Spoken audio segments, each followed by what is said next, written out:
안녕하십니까. 감염관리 사업계획 실무편 강의를 시작하겠습니다. 저는 순천향대학교 부속 서울병원 김진화입니다. 본 강의는 이론편에 이어서 실무편을 연달아서 이제 내용을 구성했고요. 실제 우리의 감염관리 이 체계와 프로그램의 목표는 감염으로부터 환자를 포함한 의료기관 종사자, 방문객 등등의 모든 사람을 보호하기 위한 것입니다. 그래서 가능하면 이러한 모든 것들이 이제 비용 효과적인 방법을 모색하기 위한 활동의 하나로 여겨지고 있는데요. 이런 효율적인 감염 관리를 위해서는 위험 분석을 통해서 우선순위 선행이 되어야 한다라는 설명을 먼저 이론편에서 말씀을 드렸고, 이 감염의 위험이나 감염관리 우선순위는 병원마다 다를 수가 있다라는 전제하에 본 강의를 좀 들으면 도움이 될 것 같습니다. 그래서 지난 시간에 좀 다양한 예시를 들어서 설명을 드렸지만 조금 더 이번 강의에서는 좀 타병원에서 작성되고 있는 그런 사업 계획서의 어떤 샘플들을 조금 보여드리면서 강의의 이해를 돕고자 합니다. 목차는 보시는 바대로 진행을 하도록 하겠습니다. 먼저 미션과 비전에 대해서 말씀드리겠습니다. 너무나 어느 병원이든 의료기관이든 다 미션과 비전을 가지고 있습니다. 미션이라고 하는 것은 어떤 중요한 임무, 사명이라는 정의를 가지고 있고요. 다시 한번 조금 풀어서 설명을 드려보면, 이 미션이라고 하는 것은 목표나 목적, 그리고 과업, 중요한 일을 말한다고 되어 있습니다. 그래서 구성은 주요 목적과 핵심 업무에 대한 내용을 포함해서 작성이 돼야 되는 것이고요. 이 역할을 보면 조직의 존재 이유, 추구하는 가치와 이상을 명시하고 조직의 활동 범위를 결정해주는 그런 경계의 역할을 바로 미션이 하게 되는 거죠. 포함하고 있는 것이고, 지속적으로 조직 활동에 참여하도록 동기부여를 하는 역할을 미션이 한다. 그리고 조직 내 의사결정의 판단 기준을 제공하고 평가 척도의 역할을 하는 것이 바로 이제 미션에 대한 정의다라고 말할 수 있습니다. 비전이라고 하는 것은 다시 말해 열망하는 미래의 기대 모습이다. 그리고 조직에서 합의된 우리가 꿈이라는 단어를 쓰는데요. 이 꿈이 실린 목적을 바로 비전이다 라고 이야기합니다. 일반적으로는 조직의 5에서 10년 후의 미래상을 표현한다 라고 되어 있고요. 이것을 다시 풀어 얘기하면 우리 조직이 장기적으로 지향하는 목표나 가치관, 그리고 이념을 통칭해서 우리가 비전에다가 이제 녹이게 되는데요. 효과적인 비전의 특징을 살펴보면 조직에 대한 미래상이 반영이 되어 있고 굉장히 호소력이 깊은 거죠. 그래서 구성원 모두한테 다 이 비전의 내용들이 의미가 있다. 그리고 간결하고 명료해서 쉽게 전파되거나 또는 공유가 가능해야 된다. 추상적이면 그 비전의 어떤 비전이 잘 우리가 작성이 되었다고 볼 수가 없다라는 것이고, 그 다음 중요하게 꼽히는 것은 바로 실행 가능성입니다. 지금은 이루기는 어렵지만 우리가 어떤 기관이나 조직에서 변화와 혁신으로 충분히 달성할 수 있는 목표로 기술이 되어 있다면 우리가 비전이 굉장히 효과적으로 잘 기술이 되어 있다라고 이제 얘기할 수 있겠습니다. 예, 그러면 감염관리실의 미션과 비전을 만든다고 할 때 이런 예시를 작성해 볼 수 있겠습니다. 미션은 의료 관련 감염으로부터 안전한 병원, 앞서 정의한 대로 이런 좀 거시적인 어떤 문구를 작성해서 정해 볼 수가 있을 것이고요. 비전에는 조금 더 구체적으로 기구 관련, 의료 관련 감염을 0% 만들겠다. 그리고 감염 노출 사고 0%, 그리고 손위생 100% 이렇게 굉장히 구체적인 어떤 표현 방법으로 이제 비전을 우리가 이제 실천할 수 있는 목표를 정해서 이런 미션과 비전을 이제 만들어 볼 수가 있겠습니다. 뭐 뿐만 아니라 각 그 병원들마다 또는 선생님들이 이제 근무하고 있는 그런 기관에서 중요하게 생각하고 있는 그런 좀 세부 내용들을 미션과 비전을 통해서 조금 더 구체화 시킬 수 있는 그런 내용들로 이제 구성을 하면 되겠습니다. 위험 사정과 이제 우선순위를 정하는 방법에 대해서 다시 한번 보겠습니다. 이제 앞전에 이론편에서 각각이 가지고 있는 이런 뭐 내용을 우리가 좀 디테일하게 살펴봤었는데요. 이것을 조금 이제 실무편이기 때문에 어떻게 스코어링을 해나가는지를 조금 더 구체적으로 살펴보도록 하겠습니다. 간호사의 평가 도구를 가지고 위험 사정을 한다라는 걸 설명을 드렸었고, 각각의 이런 위험 항목들에 대한 근거 결과값을 이제 기록을 해 놓고 나서 자료를 수집하고 그 각각의 항목에 대해서 점수를 이제 주는 거죠. 그래서 이제 이러면 우리가 한번 예시를 보겠습니다. 그래서 이론편을 잘 기억하시고 또는 이제 가지고 있는 책에서 그런 스코어링 분류표를 조금 펼쳐놓아 보시고 이런 문제가 나왔을 때 나는 각각의 어떤 점수를 항목에 대한 점수를 몇 점을 나는 줄 것인가를 선생님들께서도 함께 해 보시면 되겠습니다. 그래서 이제 질문지를 줄 때 저희가 중심정맥관 관련 혈류 감염이 코니스 50에서 75%에 해당할 경우에 발생하는 점수를 이제 몇 점을 우리가 줄 수가 있는가를 보는 겁니다. 그래서 어떻게 주시겠어요? 코니스 70 이미 벌써 친절하게 우리가 조사한 자료의 근거가 결과값이 코니스 50에서 75%를 이미 우리가 조사를 했죠. 그렇다면 여기에서 발생 가능성 점수는 무엇으로 주실 수가 있을까요? 예, 이제 이런 설명문을 보시고 선택을 하실 때 너무 친절하게 우리 설명집에 보면 의료 관련 감염의 경우에 코니스 자료와 비교해서 이 퍼센타일의 레인지를 주고 1, 2, 3, 4, 5점을 부여할 수 있게 항목들이 있죠. 그래서 여기에서 이제 선택을 하시면 되는데 50에서 75 레인지를 줬기 때문에 이것을 찾아보면 어디죠? 50에서 75. 그러면 바로 여기 이 50에서 75 여기 사이에 해당하는 이 4점에 해당하는 것을 알 수가 있습니다. 따라서 발생 가능성 점수는 4점으로 우리가 기입하면 되겠습니다. 여기까지 이해가 되시죠? 잘 따라와 주시면 되겠고요. 그리고 이제 두 번째 위험 정도 평가에서 심각성에 대한 점수를 찾아보는 겁니다. 똑같이 중심정맥관 관련 혈류 감염, 이제 심각성을 따질 때 이 중심정맥관 관련 혈류 감염은 교과서적으로 재원 기간이 2주 이상 연장이 되더라라는 그런 근거가 있습니다. 우리가 교과서를 읽으면 재원 기간의 연장이 2주 이상, 항생제 치료나 이런 것들 때 합병증 때문에 연장이 된다라는 근거를 굉장히 쉽게 찾아서 읽어볼 수가 있거든요. 그래서 이런 어떤 교과서적 근거 하에 이제 선생님 우리는 이 심각성의 점수를 이제 어느 것을 중심으로 열을 찾을 것인가를 하는데 이게 찾으실 때 점수를 찾으실 때 각 좌측의 세로 항목을 막 들쑥날쑥하게 하시면 안 되시고요. 하나의 항목을 선택했다면 그것을 일렬로 1, 2, 3, 4, 5점의 그 라인에서만 찾으셔야 되는 겁니다. 그래서 첫 번째 단계는 이 심각성을 고를 때 좌측에 나는 어떤 항목을 선택해서 읽어나갈 것인가를 먼저 정하시는 거예요. 근데 저희는 이 혈류 감염이 2주 이상 입원 기간이 연장이 된다라는 그런 교과서적 근거를 이미 가지고 있죠. 따라서 이 심각성에 대한 점수는 어떻죠?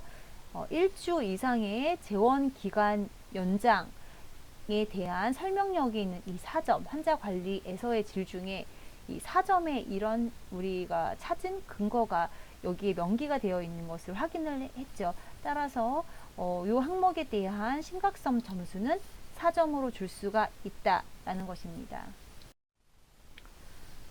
마지막으로 이제 준비나 대처 정도에 대한 점수를 찾는 건데요. 똑같이 클랩시 혈류 감염에 대한 이제 항목에서 우리가 그 근거를 MVP 이행도가 60%, 수행률이 그리고 알코올 피부 소독제 사용률이 70%인 어떤 그런 지표 근거를 우리가 자료를 수집을 이제 한 상태라는 전제 하에 준비나 대처 정도에서 어떤 점수를 줄 수 있는지를 살펴보는 겁니다. 다행스럽게도 우리가 어떤 근거값을 특히나 백분율로 우리가 집계한 내용들이 있다면 이건 굉장히 찾는 게 어렵지 않아요. 굉장히 쉬운데요. 특히나 이제 업무 수행 정도라고 하는 게 준비나 대처 정도 항목에서는 좌측에 항목, 그 세로 항목 중에 있죠. 업무 수행 정도.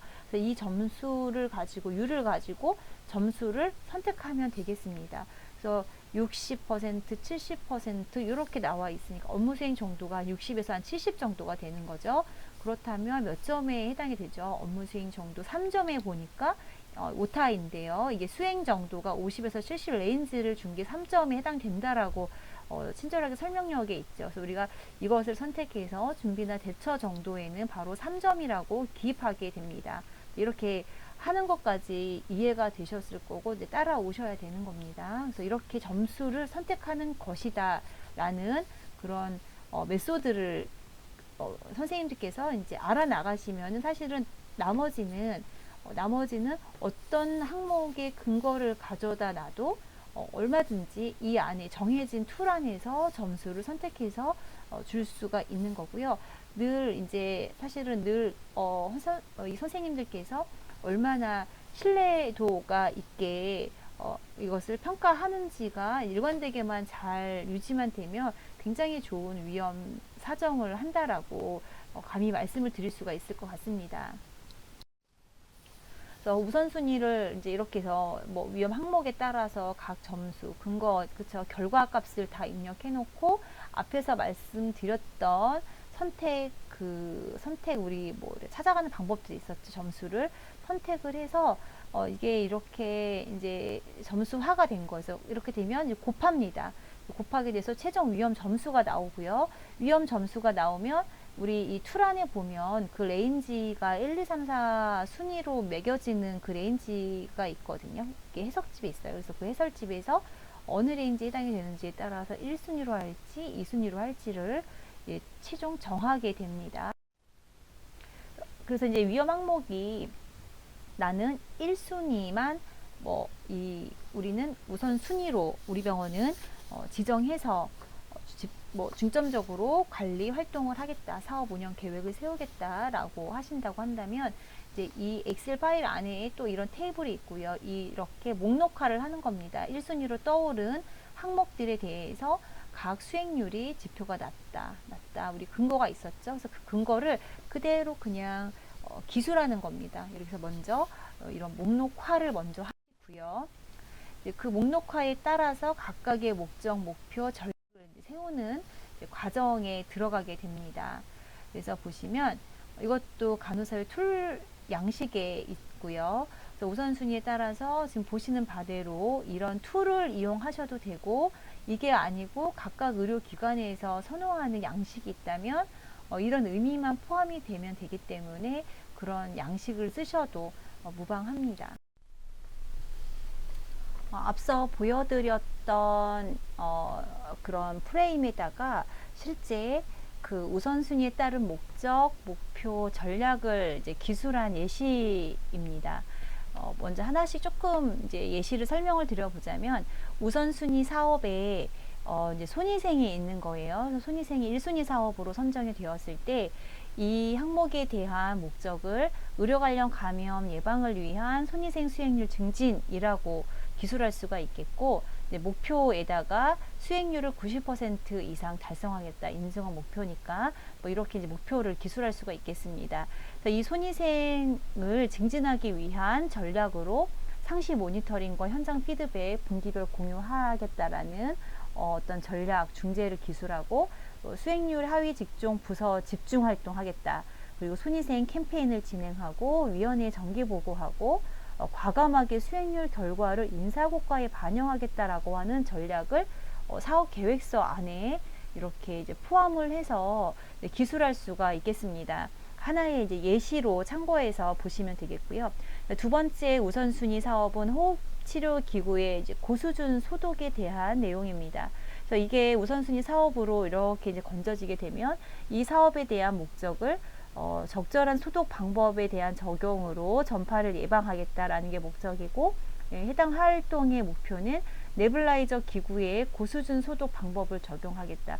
그러니까 실제 이제 이것이 이렇게 기술이 되게 된 배경은 호흡기 치료 기구 어떤 네블라이저 소독 방법이 부적절하다는 어떤 항목과 근거에 기반해서 이 어떤 위험 정도에 대한 평가가 1순위 사업으로 이제 이렇게 선정이 된 거겠죠. 그랬다는 전제하에 이제 기술을 하고 있는 거예요. 그런 좀 관점으로 이 내용을 좀 보시면 이해가 되실 거고요. 그래서 이 항목에 대한 전략을 좀 더 들여다보면 이것도 어디까지나 예시죠. 감염관리 선생님께서 이 우선순위 사업에 대해서 올 한 해 네블라이저에 사용할 고수준 소독제를 선택하겠다. 아마도 문제점에서 그런 네블라이저 소독 세척제가 이제 뭐 낮은 수준이라든지 부적절한 소독제를 사용하고 있는 것으로 어떤 항목에 대한 근거를 이제 우리가 데이터 수집을 한 결과에 기반한 거기 때문에 그런 거고요. 그리고 호흡치료 기구의 소독 수준 지침을 재정비하고 세척 소독 포스터를 제작해서 배포하겠다. 그리고 마지막으로 적절한 호흡치료 기구에 대한 그런 소독 지침 이행을 모니터링하고 그 결과를 이제 피드백하겠다라고 하는 전략을 세웠습니다. 이해가 되시겠죠? 이렇게 기술을 할 수가 있겠고요. 이제 마지막으로 재사용 기구의 세척이라는 카테고리로 이 우선순위 사업에 대한 기술한 내용들을 보시면 이제 이것은 아마도 항목이 세척과 소독의 세척률이 이제 부적절했다는 근거 하에 우선순위로 선정된 사업입니다. 그래서 목적을 효과를 극대화하겠다. 그리고 목표는 적절한 세척률을 90% 이상 달성하겠다라는 게 이제 이 활동의 항목에 대한 목표로 선정이 된 것이고요. 구체적인 전략은 이 재사용 기구에 대한 적절한 세척률을 분기별로 모니터링하고 피드백하고 결과 공유하고 세척 방법에 대해 포스터를 리뉴얼하거나 뭐 회람을 하겠다. 그리고 직원 교육을 하고 뭐 세척 도구에 대한 관리 지침을 개정하고 세척 후에 ATP 정량 검사를 통해서 효과 평가를 하겠다. 이렇게 계획을 세운 겁니다. 그래서 이렇게 우선순위로 건져진 사업에 대해서 목적, 목표, 구체적인 전략을 개괄적으로 이렇게 기술을 해서 사업 계획서 안에 녹이면 된다라고 말씀드릴 수 있습니다. 예, 또 다른 감염관리 사업 계획 예시인데요. 이제 이 보시는 이 서식은 이제 뭐 또 많은 기관에서도 사용을 하고 계신 걸로 알고 있는데요. 앞에서 보신 거랑은 조금 다른 양식을 가지고 있고 지금 이 보고 계시는 이 양식에는 지표 중심으로 기술한 것을 알 수가 있습니다. 그래서 지표명에 손위생 수익률이라고 하고 선정 근거를 기술하고요. 각각의 분모 분자 정의를 이제 이렇게 기술하게 됩니다. 그리고 어떤 특정의 근거로 참고치를 어떻게 하고 목표치를 어떻게 하겠다라는 내용도 함께 포함을 하게 되겠고 측정 방법 안에 자료 수집 방법이라든지 조사 기간 주기를 기술을 하겠고요. 그리고 이제 결과 분석 그리고 어느 부서에서 담당하는지 모니터링 주기나 방법이나 결과 공유의 대상과 방법을 이렇게 보시는 화면처럼 이런 프레임에 이렇게 기술하는 그런 예시 내용들도 있다는 것을 이제 참고하시면 좋을 것 같습니다. 또 다른 예시는 이런 양식에 의해서 이런 양식으로 작성을 해도 좋습니다. 각 병원에 아마 서식들이 굉장히 다양하고 뭐 전략기획팀 뭐 여러 가지 뭐 병원 내에 이런 것들을 관장하는 부서들이 있어서 이제 그런 어떤 큰 범위는 카테고리는 따라가시되 이런 모든 각 기관의 카테고리가 다양하지만 핵심적인 내용은 우선순위 사업이 반드시 들어가야 된다라는 것을 전제하셔야 되겠고요. 지금 보시는 병원의 어떤 예시 화면 같은 경우는 아마 병원에서 추구하는 그런 큰 대전략이 있는 것 같습니다.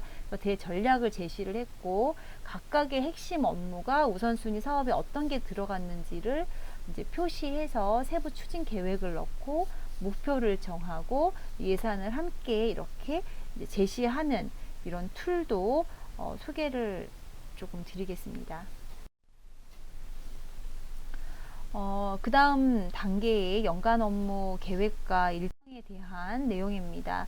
사업 계획을 이제 뭐 다양한 방법으로 우리가 표현을 할 수가 있는데요. 지금 보시는 예시 샘플은 이렇게 업무의 어떤 뭐 항목별 구분과 상세 업무를 나열을 하고 그 각각의 상세 업무가 타겟팅하는 대상과 방법들을 명시하고 일정을 뭐 좀 개괄적으로 표현을 하고 보고 주기는 얼마에 한 번씩 할 건지 보고 대상은 어디까지 할 건지를 이렇게 점으로 표기를 할 수도 있다라는 것을 말씀드리고 싶고요. 그리고 사업 계획의 타임테이블 역시 보시는 것처럼 이렇게 앞서 그런 뭐 샘플도 있지만 연간 일정을 점으로 표기해서 표현하는 그런 양식 방법도 있다. 여기에 이제 예산까지 추가로 넣어서 우리가 표현하는 방법들이 있고요. 그래서 모든 의료기관이 우리가 이제 인증조사를 받는데 특히나 인증조사를 받을 때는 꼭 그 예산을 함께 사업 계획서에 녹이라고 하고 이것을 평가를 받죠. 그렇기 때문에 뭐 예산을 이렇게 포함해서 제시해도 되고요. 테이블에다가 그게 아니라면 뭐 예산 자체를 별도로 뽑아서 따로 이렇게 제시하는 형태를 갖추셔도 됩니다. 어쨌든 간에 예산을 늘 사업 계획 안에다가 함께 이렇게 제시하는 거 그것이 조금 이제 중요하다. 최근 인증 평가에서는 중요하게 보고 있다라고 말씀을 드릴 수가 있겠습니다. 이것은 사업 계획서의 이제 양식 샘플인데요. 어느 병원에서 작성한 사업 계획서입니다. 이렇게 사업 뭐 이런 겉에 표지이고요. 이 표지 안에 목차가 지금 보시는 것처럼 미션과 이제 이건 보시면 이 병원은 병원의 미션과 비전이 있지만 부서 미션과 비전도 있어요. 그래서 이렇게 각각 미션과 비전 뭐 이런 항목 목차에 따라서 이제 있는데 여기서도 좀 보실 게 주요 사업 예산 이런 것들이 이제 이렇게 세부 내용으로 포함이 되는 것을 알 수가 있고요. 네, 그래서 이런 뭐 내용들을 세부 범위를 이렇게 이제 기입을 하게 되겠고 목표와 과제 그리고 우선순위에 따라서 이제 뭐 어떤 목표와 전략과 목적을 이제 이렇게 제시를 하는 거겠죠. 그래서 이 병원도 이런 계획서를 간호사의 툴을 이용해서 이렇게 표현을 하는 거죠. 그래서 이렇게 계획을 하는 거고 늘 우선사 우리가 사업 계획서를 제출하거나 이제 결제를 받을 때 위험 사정 내용이 굉장히 많기 때문에 뭐 사업사 안에 포함을 해도 좋지만 뭐 첨부 파일로 같이 첨부해서 이제 보관하는 것도 뭐 방법일 수 있습니다. 그거는 의료기관의 형식이나 아니면 뭐 그런 사정에 따라서 이제 움직이시면 되겠고요. 이렇게 점으로 이제 연중 타임테이블을 나타낼 수도 있겠습니다. 이제 이 샘플의 경우에는 아예 예산을 별도로 빼서 이제 별도로 계획한 것을 알 수가 있죠. 마지막으로 정리하는 시간을 갖도록 하겠습니다. 우선 사업 계획을 이제 우선순위에 따라서 할 때는 첫 번째도 말씀을 드렸지만 팀을 구성하고 기한을 설정해야 된다. 리스크 어세스먼트는. 그래서 우리가 타임테이블도 만들어야 하고 팀과 자문 그룹을 우리가 구성해야 된다라고 말씀을 드렸죠. 그래서 그게 굉장히 첫 번째 첫 단추다라고 말씀을 드릴 수가 있겠고요. 그리고 자료 수집을 해서 꼭 위험 요인을 선별하셔야 됩니다. 자료 수집은 우리가 흔히 하고 있는 다양한 건수 기반, 뭐 레이트 기반 어떤 것도 좋습니다. 선생님들이 수집할 수 있는 데이터는 그 툴킷에 다 인풋을 해서 꼭 그 점수화해서 사정을 하시고요. 그래서 꼭 위험 요인을 선별하시고 그 식별이 된 위험 순위에 따라서 우선순위 사업을 정하는 겁니다. 정해서 이제 그 정해진 사업을 위원회에서 심의받고 승인을 받은 이후에 사업 계획서를 작성할 때 목적, 목표 뭐 이런 여러 가지 것들을 다 우리가 이제 해낸 것들을 펼쳐서 충분히 어필할 수 있는 그런 계획서, 멋진 계획서를 이제 만드는 걸로 마무리를 하는 것이, 이게 바로 우선순위에 따른 이제 사업 계획이다라고 말씀을 드릴 수가 있습니다. 다시 정리해 보자면 크게 세 가지 위험 사정을 하고 우선순위 이제 평가를 하고 나서 감염관리 이제 계획을 하고, 이 계획에 따라 중재를 한 이후에 재평가를 한 다음에 다시 리어세스먼트를 하는 과정, 계속 이제 이런 프로세스가 연결되는 과정을 우리가 반복하다 보면 훨씬 이 사업 자체, 감염관리 프로그램 자체가 질 좋은 방향으로 갈 수밖에 없다라는 말씀을 드리면서 오늘 강의는 이것으로 마무리하겠습니다. 장시간 고생하셨습니다. 감사합니다.